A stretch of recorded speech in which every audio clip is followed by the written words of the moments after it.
Okay, we're back out in the garage. It's 8:30 at night. Whew.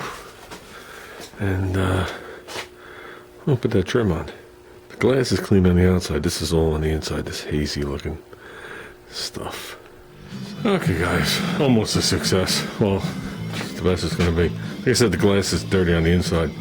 The molding looks good. The whole lays good until you get to here and it sticks out. It's the body. It's not the molding. The molding is still sitting against the glass. So, I mean, the molding is uniform on the bottom. And it's pretty uniform on the top. Could you suck the glass in a little bit? Sure. Are we doing it? No.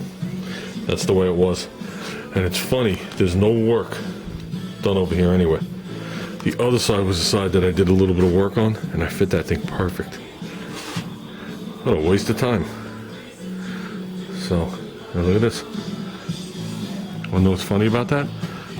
This is worth more than the car that it was in that I junked. Yeah.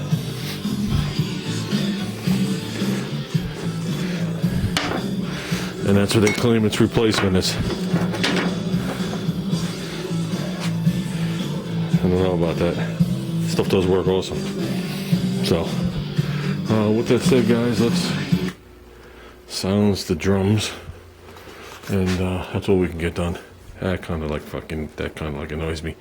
Well, on a positive note, the clips work. The clips are pretty cool. They go in and they lock, and then you could slide them left to right and it adjusts the depth. Once they lock in, it's the correct depth. I put like 7 of them in there, so it's not like I put them in the corner. And like I said, that molding is not sticking out because it's not latched. That is tight to the glass. So, can the window be cut out and the corner be put in? I'm sure it can. I'm not doing it. No. Not doing it. It's just amazing how much time I spent on the other side taking measurements. Forgetting that these things just stick out. Everything was so badly fit and finished on this car. You know, it's almost like polishing a turd. On a quick note, as I'm shutting everything down, no video yet. Well, there was a video yesterday on the way to looking at one of the houses for the 3rd time. It turned out to be a good thing we did that. And you saw my friend's house that he bought as a foreclosure and gutted it. Well, the house will be gutted soon. That backyard, you could barely see the pool. And the garage was actually collapsing. To purchase the house, he had to take down the garage before he purchased it to make it go through. So he doesn't care. He's just going to rebuild it. You know, needed it anyway. It was part of, and the whole entire layout of the house is changing. So, whatever. A lot of work. He's done a lot of work. That's 2 40-yard dumpsters worth of trash he's pulled out of that backyard of trimmings. So, and that's with a wood chipper to show you what was back there. God bless him. Then we went and looked at the house I'm looking at, which is 5 minutes from him, and that thing's way up in the air right now.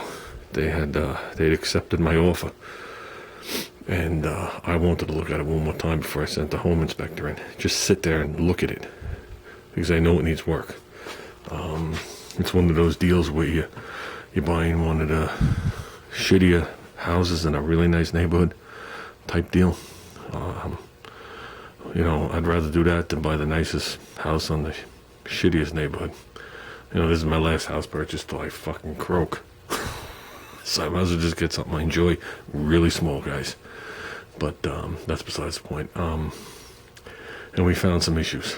And the whole deal is up in the air, depending on if they're willing to renegotiate the price. If they're not, the house is gone. So I looked at 3 more houses tonight. Just basic drive-bys and walk-arounds. I didn't go inside them. Just to see if I liked the neighborhood. 2 of them were in the next neighborhood over. 1 of them was in the same neighborhood, actually around the block. So I knew the neighborhood was okay.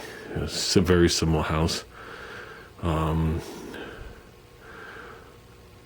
of them had 2-car garages. 1 of them had a car and a half with a low roof, and unfortunately that was the house that was renovated. So that would have been a move-in ready type deal, like it was almost like a flip house. It was a flip house, but I would have to construct a 2-car garage. And around here, for a basic 20 by 25 is going to cost you 30 grand. No matter how you slice it. Between permits, footings, foundations, and whatever. So that had to come into consideration. The other two houses, one had a 2-car detached garage, which was nice, with an overhang on one side, which was pretty cool the way they did it, the way it was situated in the yard, place to sit and hang out. The other one had a 2-car garage as part of the house, and you drove around the side to it. I'd prefer detached, but I'll go either way, as long as the depth is right. So, just to give you an example, this garage is 25 feet inside, so if you come back, the door's 7, right here would make this a 20-foot garage. So this is all you have to work on your car. Now, I've dealt with the narrowness for a while, but I mean, I get to move this car back 1.5 feet, but I still have, right now in front of the car, I still have 8 feet without moving it back. So I can easily get 9 feet from the car. That allows you to pull more, that allows you to work, allows you to have workbenches, allows you to do things. When the garages get too short, you put workbenches on the side, then you're not getting 2 cars in there anymore. So the one I had looked at was double this width. This is 10, it was 20. So that's nice, because that allows you to put 2 cars in there. You keep one to the side if you got to work on the other one, and that gives you this on both sides of the car. I could deal with that. And it was 23 feet deep. So that was 2 feet shorter than this one, so that would bring you out to like here. So it would still give you all this to work on the car. I could deal with that. Like I said, it's work, car, work, look at the house, work on the car, work, look at it, work on the car, look at the house. Either way, we're putting late hours. It's got to be almost 10 o'clock now. I got to go in, I'm done.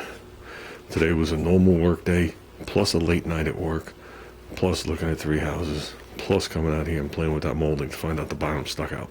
I'm almost sorry I came out. So,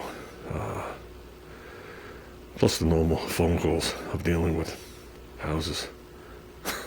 Crap. So, okay guys. With that said, I'm out of here.